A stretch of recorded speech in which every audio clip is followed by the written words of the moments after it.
Iseng Podcast dapat kalian dengarkan sambil makan, nyapu, nugas, kerja, teman tidur juga bisa. dan kegiatan lainnya. Jadi, kami ucapkan selamat mendengarkan.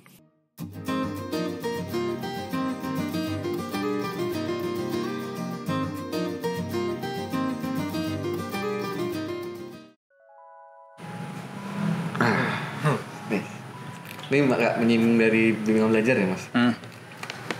Kan waktu itu sempat saya juga ngobrol sama teman saya di Jogja kan. Dia juga bilang salah tenaga pendidik di Indonesia karena kurang diperhatikan. Terlebih gara-gara ada yang dari pemerintah ini yang P3K.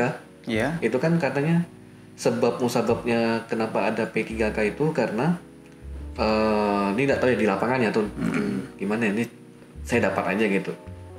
Karena guru-guru yang di desa itu pada udah lama ngajarnya itu pengen pindah ke kota, dibuatlah P3K dengan sistem kontrak seperti itu. Nah, menurut Mas sendiri kalau dari persebaran kemudian dari kualitas tenaga pendidik Indonesia, nah itu menurut Mas gimana? Dari Mas lulus dulu sampai sekarang kira-kira secara garis besar.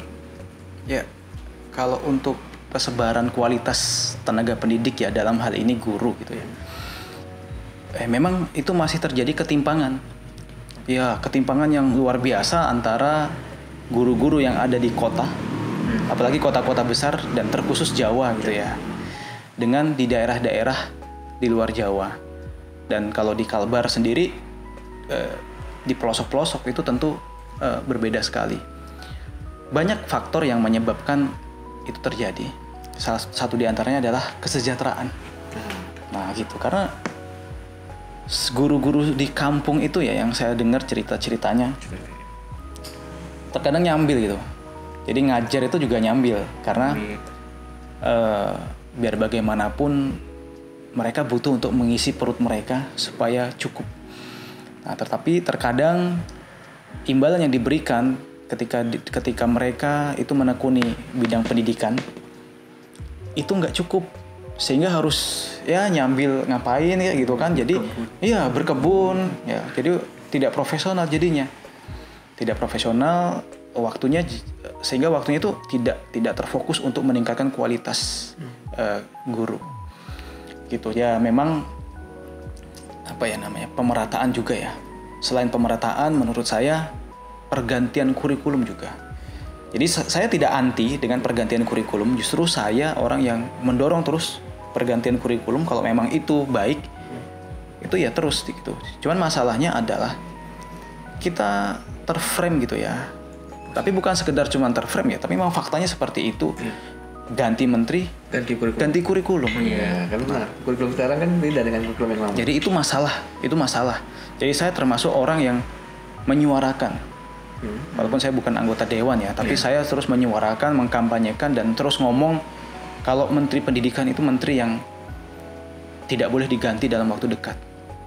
Jadi mungkin boleh 3 atau 4 periode gitu. Karena pergantian kurikulum itu menurut saya itu tidak serta-merta langsung plek gitu semua diganti, enggak. Jadi kita pembelajaran itu mulai dari kelas 1 SD. Jadi kalau wajib belajar itu 12 tahun, berarti sekurang-kurangnya itu 12 tahun pula itu baru pergantian kurikulum itu mendekati sempurna. Jadi tidak boleh serentak. Jadi mulai dulu dari kelas 1 itu pakai kurikulum baru, digodok benar-benar visi jangka panjangnya apa. Nah, nanti dia naik kelas 2, kelas 1 baru, itu baru diterapkan kurikulum yang baru tadi. Terus berarti kan butuh waktu 12 tahun. Dan sambil menyiapkan dari SD itu perubahan kurikulum, kampus juga sambil menyiapkan SDM yang sesuai dengan kurikulum yang akan diterapkan gitu. Sementara kita ini, kalau saya lihat ya dulu dari kurikulum CBSA, cara belajar siswa aktif, kemudian berganti menjadi KBK, kurikulum berbasis kompetensi. Itu tahun 2004 berarti KBK. Dan KBK itu umurnya cuma 2 tahun. Iya, karena 2006 itu ganti jadi KTSP. Kita KTSP, gitu. KTSP. Kurikulum tingkat satuan pendidikan. Nah, gitu dulu waktu KTSP saya udah mulai kuliah ya. Itu sering kita plesetin. KTSP, KT siapa? KT siapa gitu. Nah, gitu. Jadi KTSP itu dari 2006.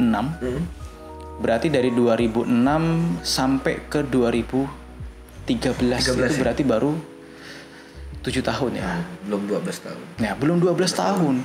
Itu sudah ganti dengan kurikulum 2013 yang bukunya tebal-tebal, yang gitu. ganti-ganti. Nah, kurikulum 2013 sendiri itu belum tuntas karena saya sangat tertarik dengan kurikulum 2013 ya. Itu yang menempatkan begini ya. Kalau SD itu anak SD itu harus pendidikan karakter dan budi pekerti itu nomor 1. Sehingga makanya bukunya disusun tematik. Nah, tematik. Kenapa sih tematik? Satu, supaya siswa itu tidak membawa buku tas itu berat-berat gitu. Makanya bukunya cukup 1. Rasa sih. Nah, gitu tematik buku cukup 1. Kemudian yang namanya tematik itu harus kontekstual, bukan tekstual. Ya, jadi harus dikaitkan dengan lingkungan sekolah dia. Jadi pembelajarannya itu lebih dapat gitu ya. Gitu. Iya, langsung praktek, langsung turun ke lapangan, kemudian bareng-bareng gitu dengan siswa-siswa yang lain. Nilai-nilai sosialnya muncul di situ dan tidak boleh membebankan PR kepada siswa. Jadi memang yang ingin ditumbuhkan itu adalah karakter. Ya, karakter positif anak. Nah, itu di prinsip SD. Sehingga kalau nggak salah saya dulu pernah ikut bimbingan teknis ya. Itu di MAN itu. Di MAN tuh 2013 saya ikut 13. Itu. Nah, ya. Itu kalau untuk SD pengetahuan itu hanya 30%. Yang 70% itu tadi pendidikan karakter sama budi pekerti. Nah, tapi di lapangan nggak seperti itu. Di lapangan tuh nggak seperti itu. Di lapangan itu tetap aja sekolah itu sekolah kebingungan ketika dibuat seperti itu. Merasa bahwa matematiknya nggak tuntas nih. Dengan adanya tematik, kan tematik itu penggabungan ya. Jadi di situ juga ada kebahasaannya, ada matematiknya, kemudian ada ya ada kewarganegaraannya, campur lah ya, campur gitu. Merasa itu tidak maksimal. Sementara kalau itu tidak maksimal dari sisi pengetahuan sebetulnya wajar, karena memang targetnya bukan di pengetahuan. Tapi itu kan tidak selesai. Berprosesnya itu kan lama. Guru belum bisa menerapkan sepenuhnya target dari kurikulum itu. Ini udah diubah lagi. Sudah diubah dengan kurikulum prototype ya, atau kurikulum 2022. Dan itu sudah diterapkan di sebagian sekolah. Kalau di Sintang ini SMA-nya SMA 4. Ya, SMA 4 itu sudah mulai gitu. Jadi di kurikulum itu nanti siswa itu punya hak untuk mengambil pelajaran apa yang dia pengen. Gitu. Jadi boleh penggabungan antara misalnya mata pelajaran fisika sama ekonomi boleh. Nah, gitu. Penjurusan lagi. Iya, jadi nggak ada penjurusan lagi. Ya, kabarnya seperti itu. Saya belum mempelajari lebih detail ya. Ya, menurut saya itu bagus. Kalau diterapkan dengan cara yang bagus juga. Nah, sebagaimana kurikulum 2013 itu idenya bagus, tapi dalam tataran penerapannya tuh. Jadi itu belum selesai berproses udah diubah lagi. Gitu. Makanya wajar kalau ketimpangan gitu juga. Sistem teknologi informasi antara guru-guru yang ada di daerah dengan yang ada di perkotaan itu kan jauh sekali ya. Akses informasi kurang, itu menyebabkan ketimpangan gitu. Makanya memang kalau kita bicara tentang peningkatan kualitas mutu pendidikan dan kualitas tenaga kependidikan, itu perlu penanganan yang serius dan perlu penanganan jangka panjang. Nah gitu. Jadi ini yang ketika kurikulum 2013 itu dimunculkan digagas mulai tahun 2013 itu dimulai. Di kota sudah menerapkan sudah mulai menerapkan. Di daerah-daerah yang di pelosok-pelosok itu baru mendengar. Di sana sudah jalan sekian langkah, di pelosok-pelosok itu baru mulai gitu. Nah, mereka baru mulai tiba-tiba udah diubah gitu. Nah, makanya kurikulum, kalau kita bicara kurikulum itu harus visi jangka panjang. Betul-betul visi jangka panjang. Jadi dikaji dulu. Dan mungkin kajiannya itu butuh 1 tahun, 2 tahun, bahkan mungkin 3 tahun sebelum betul-betul diambil keputusan untuk diganti kurikulum. Jadi saya setuju dengan pergantian kurikulum gitu ya. Tapi harus dengan kajian.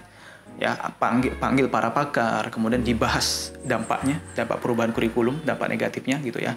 Kemudian nanti targetnya apa, target jangka pendeknya apa, jangka panjangnya seperti apa. Nah, gitu sih menurut saya. Jatuhnya kayak kurikulum tuh core-nya, Wan. Iya. Core pendidikan dasar kita tuh kurikulum gitu. Kurikulum bentar diganti gitu kan. Ganti menteri, ganti. Kayak tadi kan, kayak yang di kota udah jalan. Udah jalan. Yang di desa pelosoknya baru apa istilahnya, baru dengar. Iya. Yang kotanya udah mau ganti lagi, Baru mulai. Gitu. nanti masalahnya lagi gap lagi. Iya, gap lagi. Itu nggak akan selesai gitu. Nah, yang di daerah baru mulai, kemudian proses penyesuaian, ya proses melengkapi informasi. Tiba-tiba sudah harus ganti. Ya seperti itu, nggak selesai. Dan saya tidak tahu apa ya namanya. Ini apa permainan kepentingan. Saya nggak tahu ya. Yang pasti apa namanya, kasihan itu untuk tenaga-tenaga pengajar gitu. Makanya saya dulu ngajar di sekolah dan akhirnya saya profesional di bimbel gitu. Saya nggak mau di sekolah karena di sekolah itu beban administratifnya itu berat. Belum lagi pergantian kurikulum dan sebagainya, belum lagi tuntutan bahwa nilai siswa tuh harus tinggi gitu ya, kadang gitu. KKM. Iya, harus pas KKM, gimana caranya gitu. Tapi di bimbel saya tidak punya beban itu. Di bimbel itu beban saya adalah beban bagaimana saya berinovasi, kemudian membuat pembelajaran di kelas itu lebih menarik, lebih asyik, tidak bosan, ya kan? Tapi ngerti gitu loh. Nah, itu yang visi yang kita usung. Gitu. Visi yang kita usung tuh kayak gitu. Makanya kita nggak punya beban itu. Mau ganti kurikulum, kita ikut aja, kita menyesuaikan aja gitu kan. Walaupun tetap perubahan kurikulum itu tetap mengganggu sistem. Mengganggu sistem. Karena kita harus mengubah juga. Ya, kan kita juga punya target ya, kita punya rencana pembelajaran. Cuman bedanya kalau di bimbel itu rencana pembelajarannya tidak harus ditulis dalam bentuk administratif seperti di sekolah. Gitu. Dan itu terpaksa harus diubah juga. Gitu.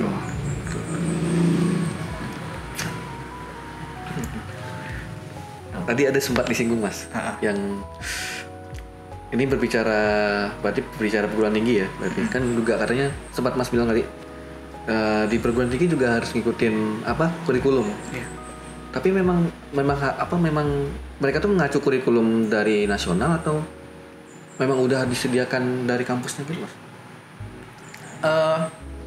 Sebetulnya kalau perguruan tinggi itu kan kalau dulu ya itu kan beda Kemendikbud dengan Kemenristek. Nah, itu beda. Kalau dulu, sekarang kan digabung ya. Iya sekarang digabung Kemendikbud Ristek jadinya. Jadi gitu. Jadi sebetulnya kalau dulu ya dia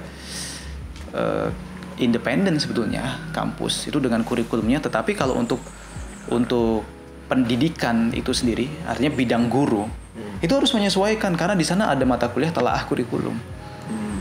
Nah, pertama telaah kurikulum, yang kedua kebutuhan ini lapangan. Bayangkan coba dampak perubahan kurikulum misalnya. Dulu pelajaran fisika, biologi waktu SMP itu pisah-pisah. Fisika sendiri, dulu. Fisika sendiri, biologi sendiri. Sebelum kan? kita, gitu. Nah, kampus itu buat program studi. Itu juga program studi pendidikan fisika, pendidikan biologi. Tapi ketika pergantian kurikulum, nggak ada lagi itu digabungin jadi IPA. Jadi IPA. Nah, ketika perekrutan guru, misalnya guru SMP nih, guru fisika gitu, dan ternyata harus ngajar biologi juga, dan sedikit kimia juga di situ.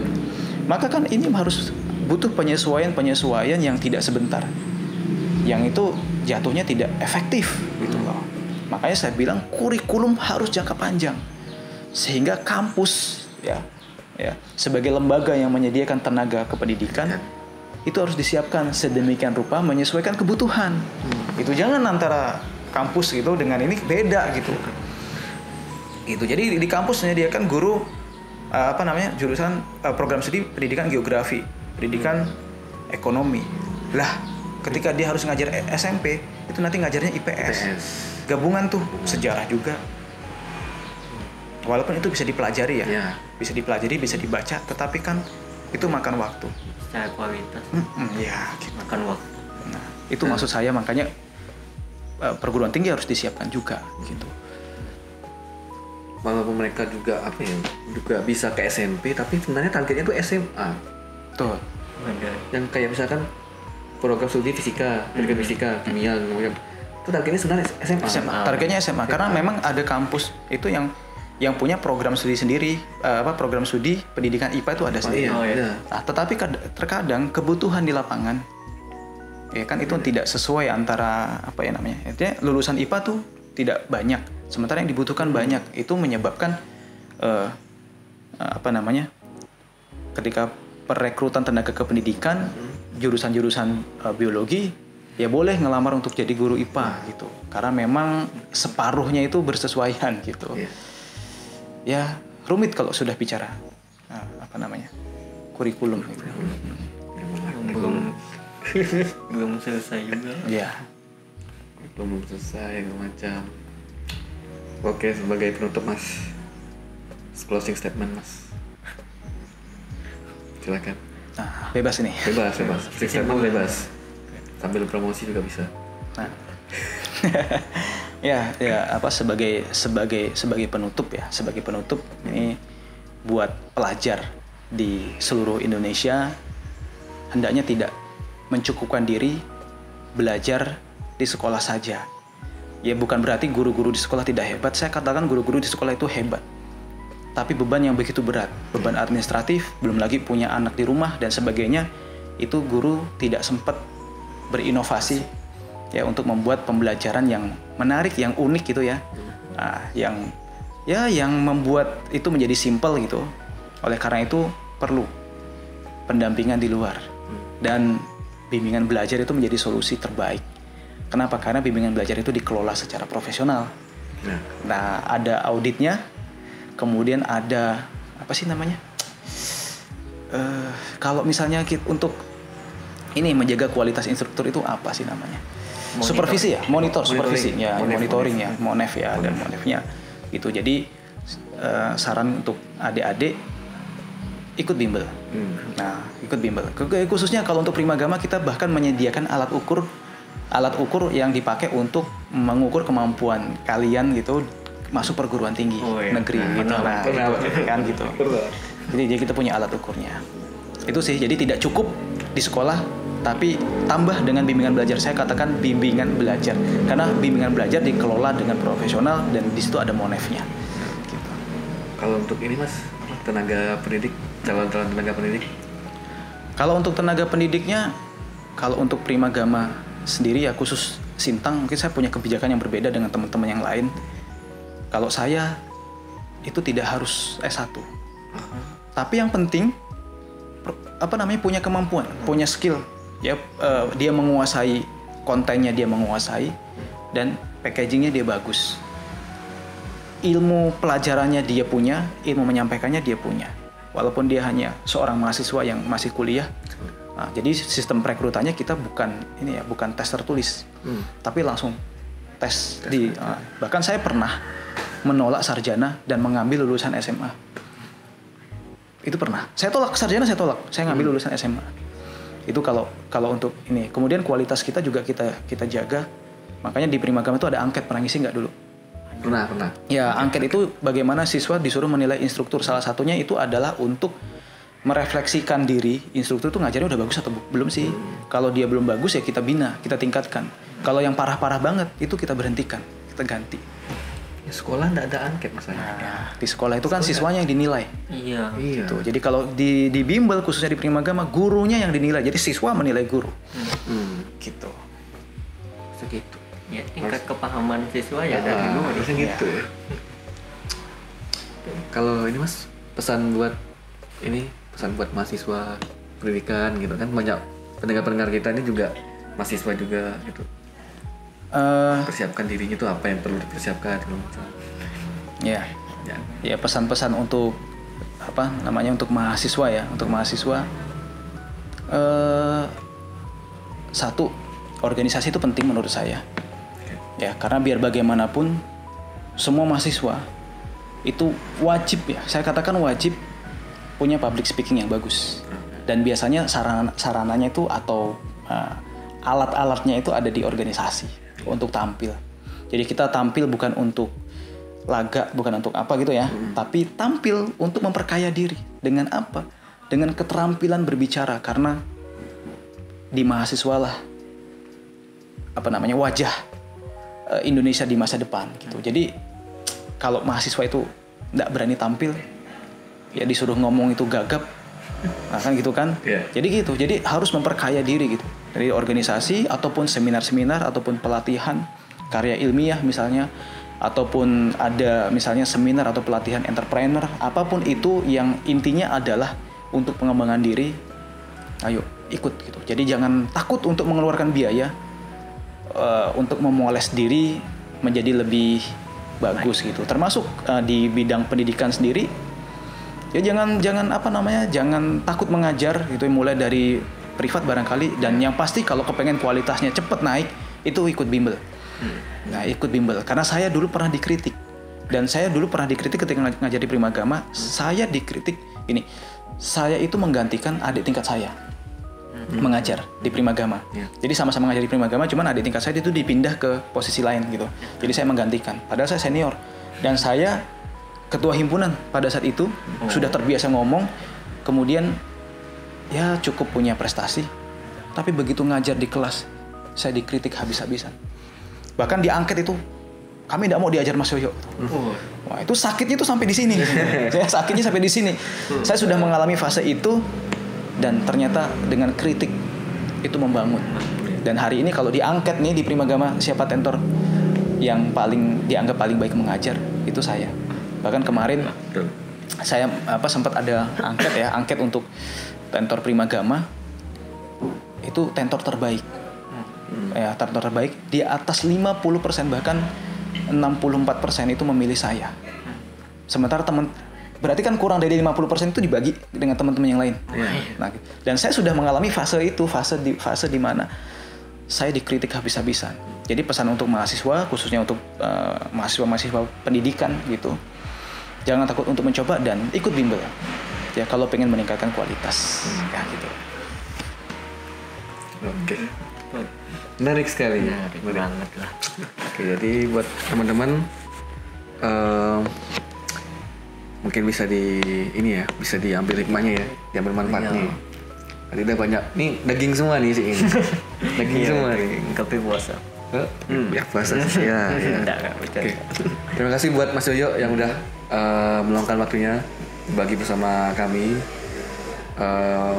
Terima kasih buat Pak Kohos. Iya. Tadi belum bilang Pak. Tidak apa kan, santuy. Yang kayak gitu. Jadi buat teman-teman mendengar semuanya, terima kasih banyak udah mau mendengarkan podcast kali ini. Semoga bermanfaat ya di bulan puasa ini. Ya, buat nambah-nambah ilmu, buat nambah-nambah insight ya. Iya. Karena kita menghadirkan narasumber yang cukup kompeten di sini. Profesional ya, dari bidang profesional. Dan satu lagi jangan lupa untuk di like ya. Like, komen kalau ada komen. Kalau belum follow. Kalau belum nge-rate, kan sekarang udah ada rating, Pak. Rating di ada. Spotify itu ada rating. Ya. Silakan di rating. Ya. Gitu lah ya. Sudah. Oke. Kalau gitu kita cukupkan dulu sampai sini. Selamat pagi, siang, sore, malam semuanya. Sampai semua. Ya. Dan sampai jumpa di episode berikutnya. Wassalamualaikum warahmatullahi wabarakatuh. Waalaikumsalam warahmatullahi wabarakatuh.